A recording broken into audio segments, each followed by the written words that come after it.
Saya Podcast Indonesia, kanal psikologi untuk bangsa, channel podcast Fakultas Psikologi Universitas Pancasila. Halo semua, ketemu lagi sama saya M. Ramadana, dosen Fakultas Psikologi Universitas Pancasila di segmen psikologi dan film. Nah, ini segmen baru nih untuk podcast Fakultas Psikologi Universitas Pancasila yang akan membahas mengenai psikologi dan juga melalui film. Nah, untuk episode kali ini kita sudah bersama dosen Fakultas Psikologi Universitas Pancasila, Mbak Caca. Halo Nah, bersama Mbak Caca di sini semuanya. kita akan ngebahas nih film Fantastic Beasts, ya kan? How to find and No, how to no, find them. no. Oh, bukan nih. Itu ya? Fantastic Beasts, The The Secret Secrets of of Dumbledore. Dumbledore. Oke. Nah, kenapa pemilihan film seperti itu? Karena baru rilis dan cukup hype. Dan juga di sini Mbak Caca adalah sebagai perwakilan juga perwakilan dari Potterhead untuk Halo. komunitas pencinta Harry Potter. Apa ada Kedavra? Pada mati semua, jangan. Iya, salah ya. Nah, saya sendiri bukan Potterhead, tapi saya juga membaca dan sebagai pemerhati budaya populer, makanya jadi juga tahu dan makanya jadi dari masukan Mbak Caca nanti di sini sebagai perwakilan Potterhead dengan informasi yang dia punya, pengetahuan yang dia punya dan juga beliau juga sebagai dosen fakultas psikologi, maka kita akan membahas tentang psikologi dan film melalui film Fantastic di sini dan terutama film yang ketiga ya. Nah, sebelum masuk ke pembahasan, kita review dulu dong ke belakang, film Fantastic Beasts ini sendiri kan, ini udah film yang ketiga. Bagaimana ceritanya sejauh ini dari film pertama, kedua, dan ketiga ini? Oke, ini saya kebetulan hari ini nggak sendirian, saya ditemenin sama Newt Scamander. Dari koleksi pribadi ya? Dari koleksi pribadi. Dan beberapa one di sini. Ini ada one Serafina Piqueri, kalau tahu dari film pertama ya, si Madam Presidennya Mephiza Oke. ya.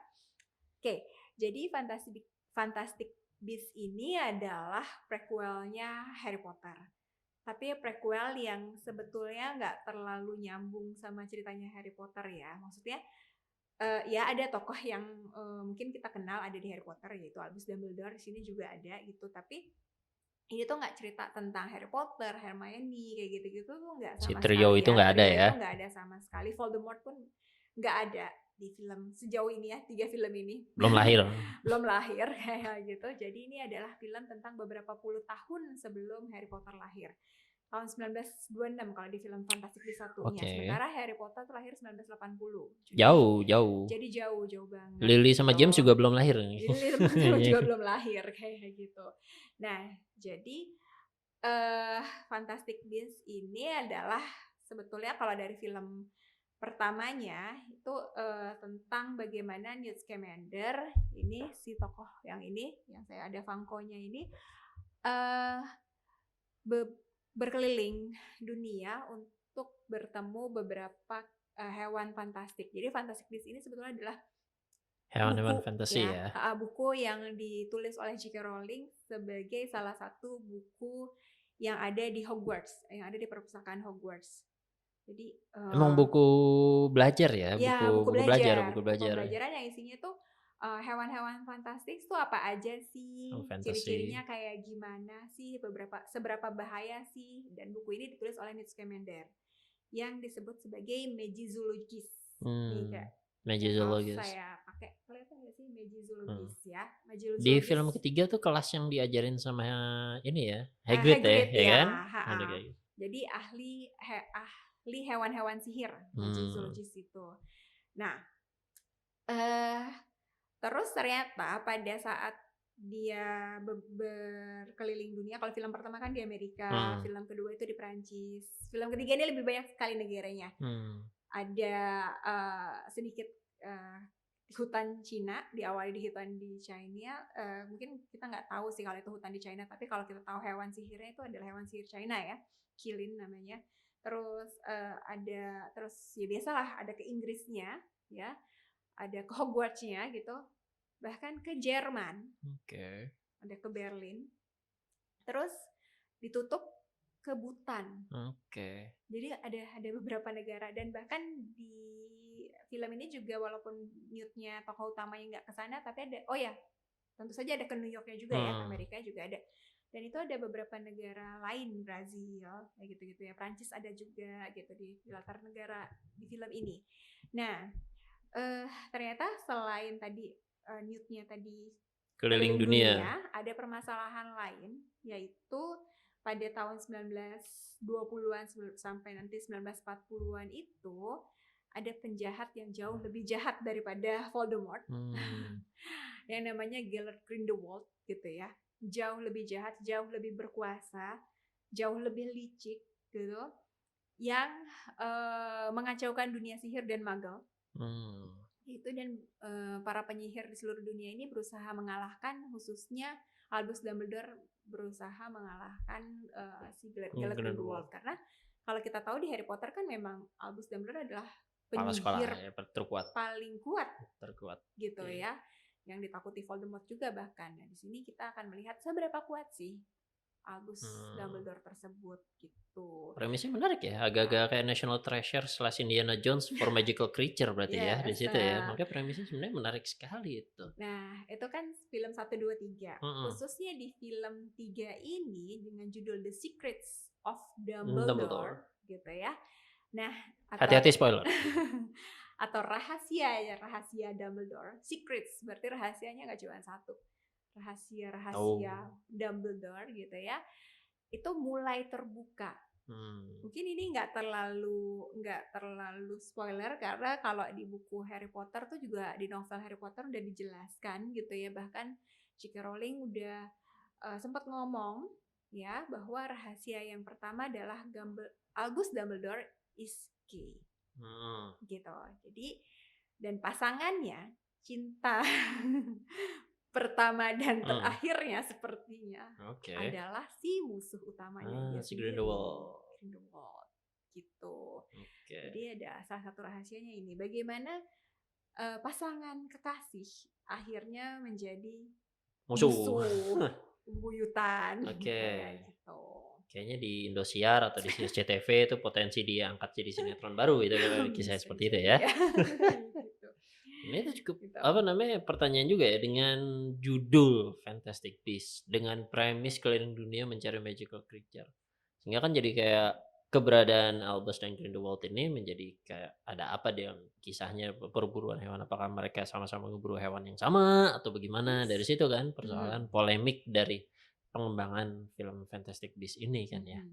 Yes, dan benar banget di film ketiga ini mereka berburu hewan yang sama dengan tujuan yang berbeda. Ya, jadi aku sempat ngomong ya di awal film itu, Newt Scamander-nya berusaha menyelamatkan ada satu hewan fantastis yang disebut Qilin. Qilin ini legenda dari hewan legenda mitos dari Cina. Makanya kemungkinan besar itu di hutan di Cina didapetinnya gitu. Nah, Qilin ini digambarkan adalah hewan yang paling murni ya, paling apa ya. Jadi dia tuh saking murninya dia, saking baiknya si Qilin ini, dia tuh bisa membaca isi hati orang lain. Jadi dia bisa menilai seberapa baik seseorang kayak gitu. Nah, di film ketiga ini ceritanya ada pemilihan, aku tuh suka analoginya mungkin ketua PBB-nya para penyihir gitu ya. Jadi kan kalau kita tahu di Harry Potter, ada Ministry of Magic di Inggris gitu ya, di Fantastic Beasts 1 ada MACUSA gitu kan, di Amerika, presiden sihirnya Amerika. Nah, ini tuh presiden sihir seluruh dunia, sekjen PBB-nya sihir lah gitu ya. Namanya Ketua Konfederasi Sihir Internasional. Nah, itu ada pemilihannya. Dan perlu hewan ini buat hewan ini diperlukan untuk dia yang nyeleksi siapa sih penyihir terbaik untuk memimpin penyihir seluruh dunia. Kayak gitu. Nah, Gellert Grindelwald pengen dia yang terpilih. Di situ konfliknya. Gitu. Nah, gimana supaya Gellert Grindelwald karena kan dia pengen menguasai para penyihir nih, gitu. Dia tuh sebetulnya bukan pengen berkuasa, dia pengen pengikutnya sebanyak mungkin untuk supaya keinginan dia tercapai kan, gitu kan. Dia bukan kayak Voldemort yang pengen berkuasa, orang-orang takut sama dia, bukan. Tapi dia pengen supaya penyihir itu enggak lagi di bawah tanah.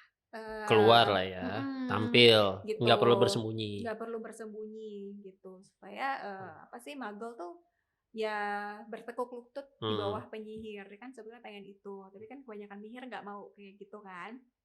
Nah jadi supaya keinginan dia banyak yang dukung, dia harus jadi pemimpin dong. Tuh. Terlepas dari cerita fantasi dan segala macam, melihat dari penjelasan barusan, kenapa ini masuk dalam segmen psikologi dan film? Itu motivasi sudah jelas, itu bagaimana faktor ataupun juga variabel dari psikologi. Nah, sehingga pada saat kita segue nih, bergeser sedikit, maka terlihat bagaimana motivasinya Grindelwald, dan juga itu sangat bisa terlihat di luar sana tuh mirip-mirip dengan motivasi kuasa manusia pada umumnya ya, dimana kayak gue ngerasa gue yang bisa mimpin dan segala macam kan ya. Nah itu dari sisi psikologisnya sendiri nih topik pembahasan kita dalam episode kali ini, makanya kita bisa lihat bagaimana relevansinya kan ya, Mbak Caca ya. Nah terus untuk Grindelwald sendiri dengan itu persoalannya, apakah ada kisah masa lalunya yang kalau misalnya dalam tahap Freudian kan tentu saja kita melihat ke belakang, motivasinya itu bagaimana untuk kemunculan motivasi tersebut sampai akhirnya bisa ke level seperti itu. Iya, needs of power-nya itu tinggi ya. Kebutuhan untuk hierarki. Dan dia tuh butuh memang untuk power yang karena memang Grindelwald ini pintar banget gitu ya. Pintar, terus ambisiusnya lebih tinggi. Jadi kalau Voldemort tuh kayak nggak ada apa-apanya deh. Voldemort tuh nggak ada apa-apanya dibanding Grindelwald gitu ya. Ambisinya Voldemort tuh buat dirinya sendiri. Tapi egoistik. Tapi kalau ambisinya Grindelwald itu untuk umum gitu. Untuk kaumnya. Gitu. Nah, dia ngerasa, dia ngelihat kita tuh punya power gitu ya. Dia tuh kayak Magneto. Gitu. Kalau misalnya rasnya dia Magneto. Sementara Albus tuh Profesor X.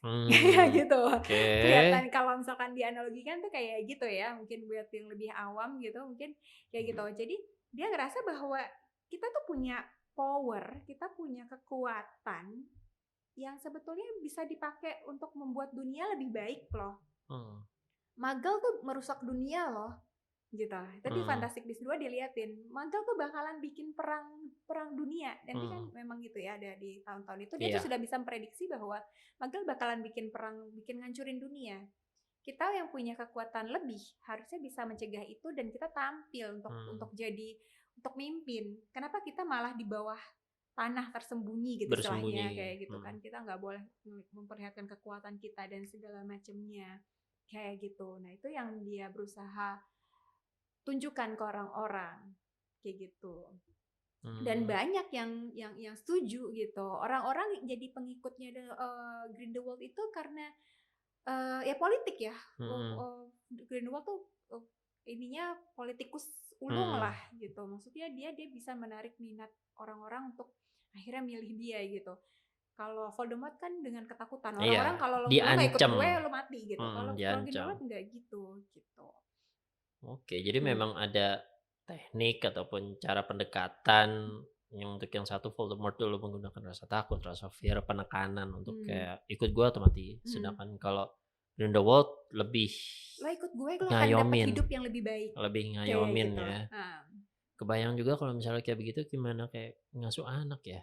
Kalau buat nurut ada yang ditakutin, ditegasin, tapi ada juga yang dijelasin sampai akhirnya terbuai, termakan ya kan. Itu juga teknik psikologi juga dari situ kan, yang memang terlihat bagaimana orang dewasa pendekatannya agak variasi untuk anak, pengasuhan dan segala macam. Makanya kembali dari film pun juga ada perspektif-perspektif psikologi yang sebenarnya cukup menarik yang bisa dilihat dari begini kan, kayak salah satunya adalah pengasuhan itu. Dan kalau nggak salah kan ada beberapa karakter-karakter juga yang besar dengan contoh kayak film pertama mungkin kalau belum nonton kan, di situ Credence yang tokoh misterius yang digambarkan yang bolak-balik panti asuhan, mendapatkan kekerasan, sampai akhirnya dia justru malah menjadi ancaman karena kekerasan tersebut, ya kan? Sehingga bisa terlihat bagaimana pentingnya terlepas dari cerita fantasi atau tidak, karakter individunya juga memang karena model pengasuhan dari situ, ya kan? Sehingga individu di luar sana juga akan bisa terlihat bagaimana kamu sekarang, itu dilihat dari bagaimana pengasuhan orang tua kamu, Yes. ya kan? Begitu kan? Nah, untuk karakter-karakter di Fantastic Beasts ini ada nggak kira-kira yang bisa menjadi analogi ataupun contoh dari bentuk pengasuhan tersebut juga? Ya, tadi udah ngomongin Credence ya. Heeh. Nah, menariknya kalau ngomongin pengasuhan, banyak banget sih kalau di Secrets of Dumbledore ini ya. Misalnya kalau belum ngomongin Credence-nya sendiri, ngomongin bagaimana kedua orang dari kakak adik dengan keluarga yang sama gitu ya. Dumbledore itu bertiga, Albus, Oke. Aberforth dan Ariana gitu ya. Dari satu orang keluarga yang sama, tapi Albus yang luar biasa prestasinya dibandingin sama Aberforth yang cuman jaga. Kalau di Harry Potter kita udah tahu ya, Aberforth itu cuman jaga pup gitu ya, pup malam, bukan pup malam sih, apa sih? Toilet. bukan kafe sih, Pub, sorry, pub pub. yang, nggak Tempat deh, ngumpul. nggak tenar yang kayak gitu. Terus Ariananya mati gitu ya, atau kita ngelihat Newt sama Theseus, Newt yang kikuk gitu ya. Di film kedua udah deh Theseus yang keren, Auror gitu, itu beda gitu ya karakternya. Dan Tina sama Vinny gitu kan. Vinny yang kikuk, terus Tina yang kikuk malah, iya, Vinny yang tampil kayak gitu. Itu kan beda-beda tuh pengasuhan dari orang tua yang sama. Dan ngomong-ngomong tentang pengasuhan juga, ngomongin Credence tadi udah disebut. Nah, ini Credence adalah anak yang diabaikan, neglect ya. Dia ya anak-anak di panti asuhan udah pasti kan, maksudnya pasti tidak ada orang tua kandung yang mengasuh dia dan dia merasa terabaikan. Dan kalau lihat film pertama dan film keduanya itu kan juga dia bagaimana dia berusaha mencari siapa sih orang tua gue, kenapa sih gue dibuang, dengan dia merasa kenapa gue dibuang itu kan masuk banget ke dalam pikiran dia sampai akhirnya dia ngamuk gitu kan. Dia punya kekuatan sihir yang tidak terkendali sampai dia kekuatan sihir itu menghancurkan gitu kan. Nah, menariknya sebetulnya J.K. Rowling sudah sering mengangkat tema ini di Harry Potter, sekalipun ada Harry Potter itu neglect. Ya, dengan dia udah nggak punya orang tua kandung, dia diasuh oleh paman dan bibinya tapi terabaikan kan. Nah, Voldemort pun juga. Voldemort itu neglect yang dia juga dibuang ke panti asuhan gitu. Nah, terus ada Severus Snape itu juga neglect. Nah, tapi ini ada 3 orang tokoh berbeda. Kita lihat Harry Potter sama Voldemort. Yang satu anak yang terabaikan tapi jadi hero. Sementara Voldemort anak yang terabaikan tapi jadi villain. Jadi penjahat. Nah, menarik ya di Fantastic Beasts. Orang yang sama, Credence. Dia tadinya penjahat, tadinya terabaikan. Kemudian di akhir film berbalik jadi ya hero, tapi belum terlalu kelihatan hero-nya ya, tapi akhirnya dia berbalik redemption arah. Story ya. Yes. Gitu. Credence yang berhasil dipengaruhi oleh Grindelwald untuk jadi penjahat, tapi kemudian di film ketiga ini berbalik. Gitu. Jadi ternyata kita bisa lihat dari pengasuhan dengan cara yang sama, terabaikan, bahkan ada di karakter yang sama, tapi bisa berubah perilakunya. Bagaimana kentalnya pengaruh lingkungan, bagaimana kentalnya pengaruh pengasuhan, orang-orang sekitar, sosialisasi kita sama siapa, teman kita siapa, kenalan kita siapa, terlepas dari masa lalu yang mungkin sama. Dan akhirnya ketika inilah juga Rowling mau berusaha, ya walaupun dari sisi cerita lainnya mungkin agak-agak gimana ya, Rowling terlalu banyak yang ingin dia ceritakan dalam satu film ini sehingga terlalu banyak nanti kekurangan film ini ya. Terlalu banyak plotnya, tapi di sini saya kagum dengan dia. Ini loh, ketika anak ini akhirnya mendapatkan pengakuan, mendapatkan kasih sayang yang selama ini dia inginkan, berubah. Akhirnya jadi baik jadi gitu ya. baik, jadi Gitu. memang remaja persoalannya terutama ya Yes, kan, remaja, pengakuan dari iya. sini, identity-nya Nah, saya nggak terlepas ngomong ya siapa ya akhirnya, itu iya, karena itu jadi spoiler. jadi tapi kan Kayak gitu. memang makanya dari sini perspektif psikologinya bisa terlihat dari contoh kasus ini, di mana dia asumsinya dari penggambarannya karakternya remaja lah ya, Yes, ya kan, confidence karakternya remaja. remaja. Ya berarti secara tugas perkembangan, polemiknya, dilemanya, persoalannya, kembali lagi ke identity. Yang solusinya bisa dibantu, bisa dituntaskan, bisa diselesaikan oleh adanya pengakuan dari significant others-nya. Iya. Yang significant others-nya itu mungkin sangat hitungannya bisa subjektif ya, Hmm. karena terlepas itu bisa dari orang tuanya, gurunya, temennya, pamannya, bibinya, segala macam. Jadi significant others yang menurut perspektif dari individu tersebut. Berarti kan persoalan remaja, baik terlepas dari sikap destruktif mereka, capernya mereka, ya kan, ya mungkin beberapa ada yang bahayanya sampai ngedrugs segala, itu semua demi mendapatkan acknowledgement, pengakuan tadi. Nah, tinggal bagaimana bergeraknya individu yang significant others-nya itu sehingga bisa menjelaskan ataupun menjadi solusi dari sikap destruktifnya. Sehingga pengasuhan tadi kembalikan. Jadi bagaimana peran significant others, baik itu tadi orang tua ataupun juga paman, bibi, teman dan segala macam, jika bisa mengasuh dengan teknik yang benar, dengan perhatian yang tepat, sehingga maka persoalan destruktif dari remaja ya kalau dalam kritis bisa ngancurin kota tentu saja ya. Ya remaja pun juga punya kemampuan seperti itu sehingga bisa dituntaskan, bisa diselesaikan. Jadi semua dibalikin dengan pengakuan cinta ya, boleh dibilang ya, dengan love yang dibutuhkan setiap individu itu dari significant others-nya. Ya kan di situ pesan mungkin yang bisa tersampaikan untuk persoalan ataupun juga dilema psikologi dari karakter ini, dan memang dekat ya dengan kehidupan sehari-hari. Terlepas dari konteks magical ataupun fantasy yang ingin disampaikan, semua dikembalikan lagi memang dilemanya dilema psikologi, bisa dibalikin kayak gitu. Belum lagi juga ya Albusnya sendiri ya kan, untuk pengembangan sampai dia akhirnya menjadi karakter yang besar. Tadi pengasuhan dari keluarga bagaimana, akhirnya berbeda-beda. Weasley-nya sendiri juga kalau misalnya dari cerita Harry Potter-nya, Harry Potter of Voldemort, dia bermacam-macam sekali. Makanya cukup luas dan sangat psikologis ya sebenarnya untuk pendekatannya ya. Iya. Tadi pengasuhan, terus juga tadi ngomongin love gitu ya.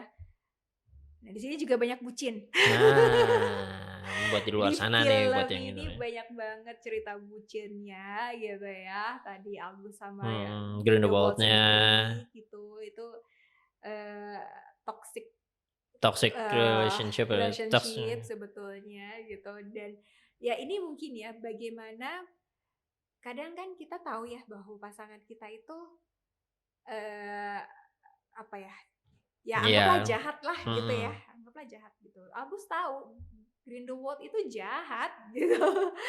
Dia tahu banget gitu ya. Selama ini dia kayak di film kedua tuh dia, lo nggak mau ngelawan Grindelwald, gue nggak bisa, kayak gitu kan, gue nggak bisa ngelawan dia gitu kan. Padahal tahu udah sejahat itu loh, Grindelwald tuh udah sejahat itu, udah ngebunuh orang.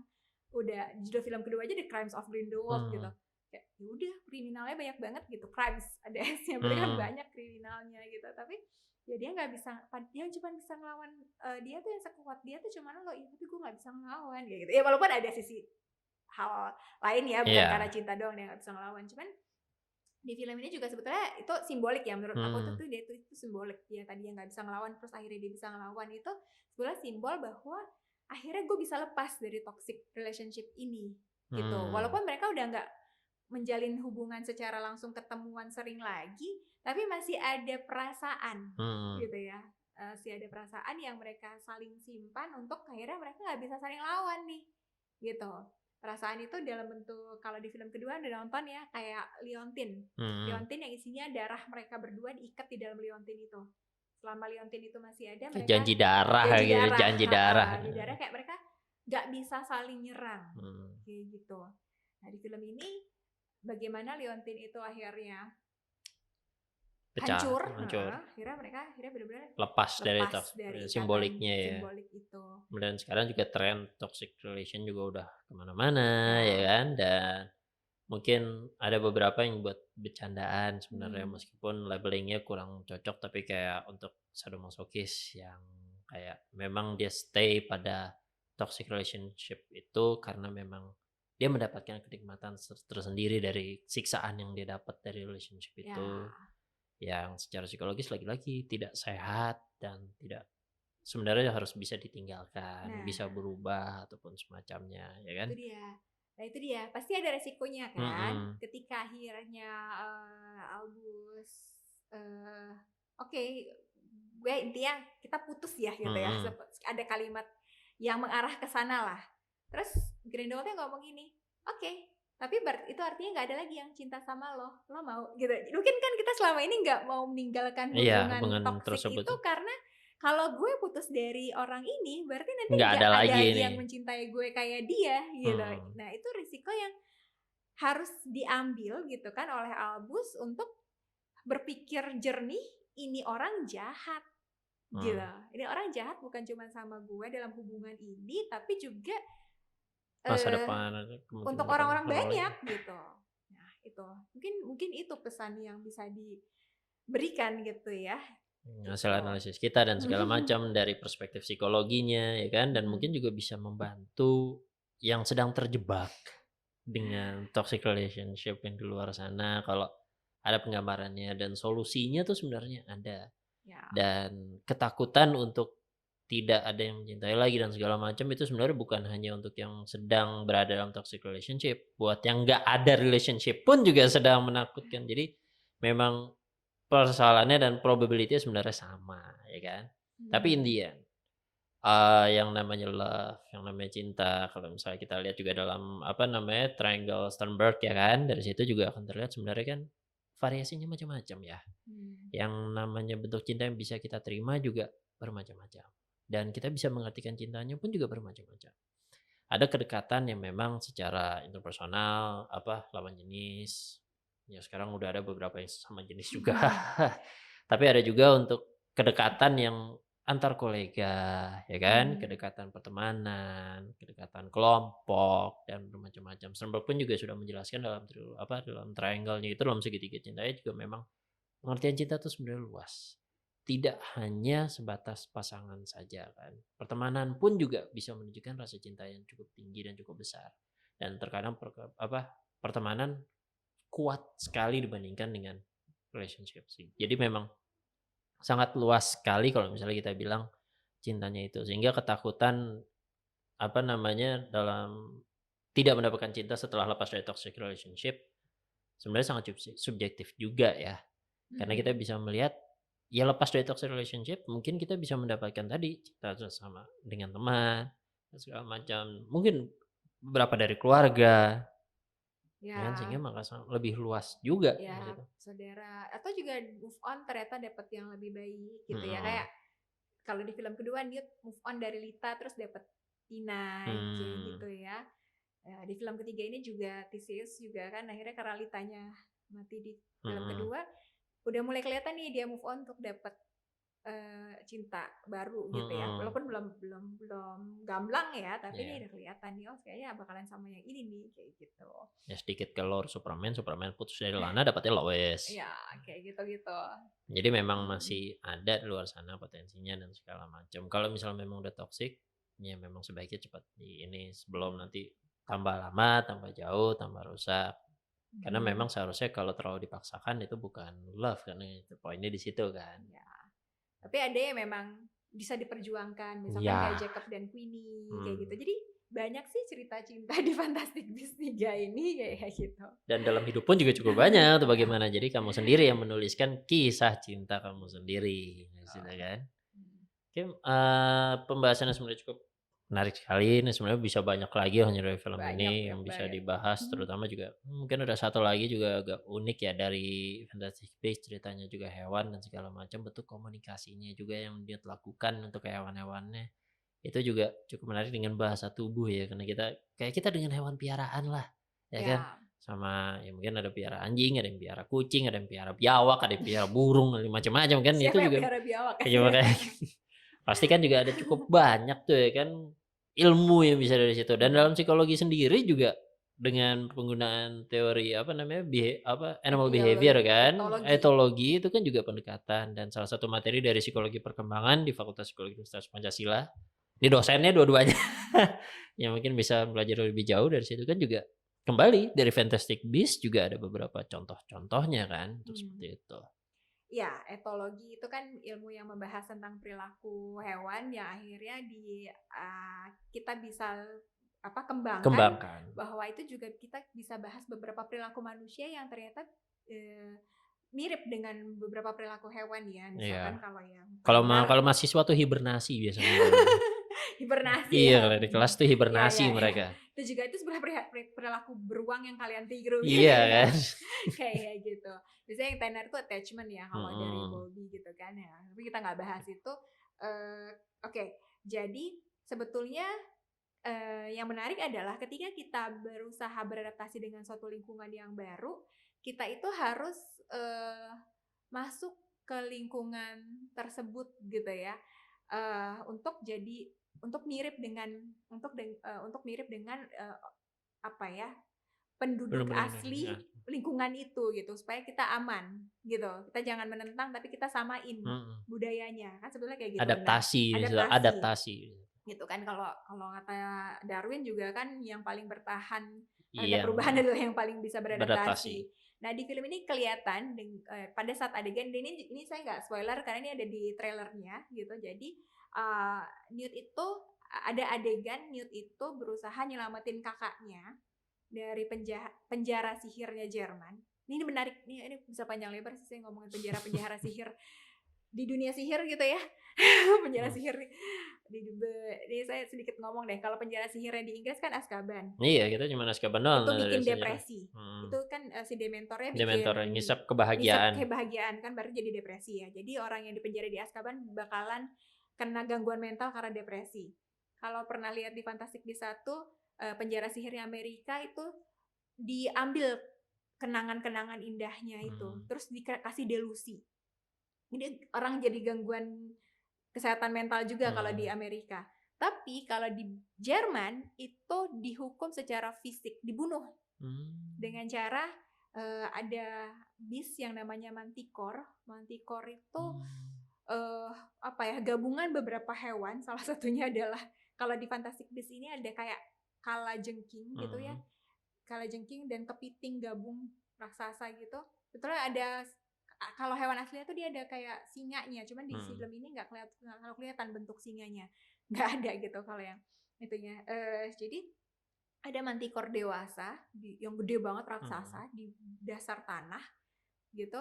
Sementara orang-orangnya itu dikurung di dinding-dinding sumur kayak sumur gitulah. Terus ada manticore anak-anakannya yang kecil-kecil gitu. Nah, mereka nih bakalan makanin orang-orang yang ada di sana. Jadi satu persatu dimakanin tuh gitu. Nggak bakal ada yang bisa keluar hidup-hidup dari penjara sihirnya Jerman kayak gitu.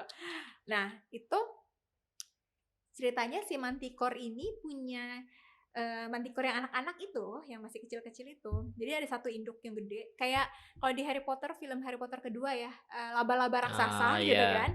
Sama anak-anaknya kayak gitu. Nah kalau ini Manticore gitu kalau di film Fantastic Beasts 3 ini. Jadi anak-anaknya itu banyak nih branded gitu.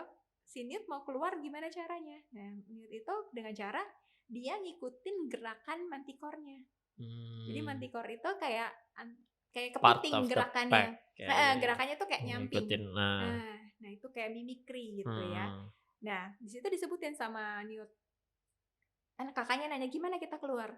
Ya kita harus ngikutin gerakan dia karena Newt adalah ahli perilaku hewan, ahli hewan sihir, dan termasuk di situ berarti ngikut behaviornya, perilakunya. Dia tahu kayak gitu kan, behaviornya dia tahu. Jadi ya cara keluar dari situ adalah ngikutin gerakan si Manticore tersebut.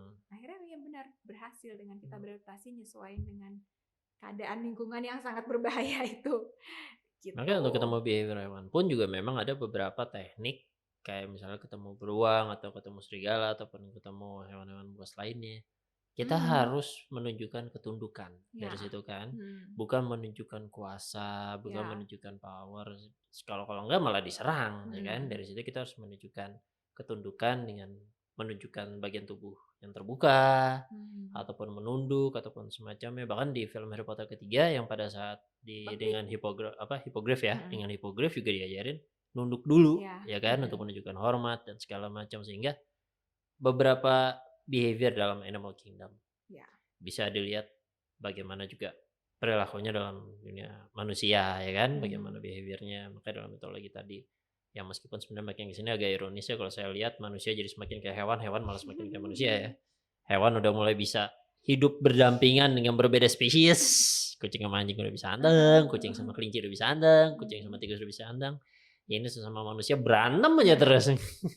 Karena kan hewan yang paling berbahaya justru manusia. Benar, ancaman paling berbahaya justru dari manusia. Nah, oleh karena itu maka tugas kita sebagai dosen psikologi yang terus berjuang, memberikan pengetahuan, mencari penelitian, dan membuka rahasia manusia sehingga kita bisa hidup menjadi lebih baik dengan sesama. Dengan semua makhluk. Iya, dengan semua makhluk. Atau di universe lain. Nah, bisa lebih atau jauh kan. Oke Mbak Caca, terima kasih nih bincang-bincangnya. Kita udah seru sekali untuk episode kali ini dengan segmen film Fantastic Beasts and the Secrets of Dumbledore, yang semoga entahlah ya bagaimana harapannya untuk film lanjutannya yang masih misteri kan. Sesuai rencana sampai 5. Karena misterinya perjalanan ceritanya mungkin tema topik untuk bisa jadi bahan pembicaraan, bahan analisis, termasuk juga untuk studi case psikologi juga masih bisa banyak yang bisa dieksplor. Sehingga mungkin nanti untuk lanjutan film-film selanjutnya kita bisa terima request kalau misalnya nanti ada pembahasan yang pingin kita bahas di sini untuk film-film, boleh lo nanti di segmen komennya ataupun semacamnya, ataupun mungkin Japri untuk bagian humas juga boleh untuk topik film yang mau kita bahas selanjutnya seperti apa. Mungkin mau film horor, kalau film horor mungkin bisa ajak Mbak Tila. Iya benar sekali, dia yang jagonya. Kalau saya sih nggak nonton dah, saya hitungan dari judul aja udah tidur. Saya penakut untuk film horor. Kayak gitu.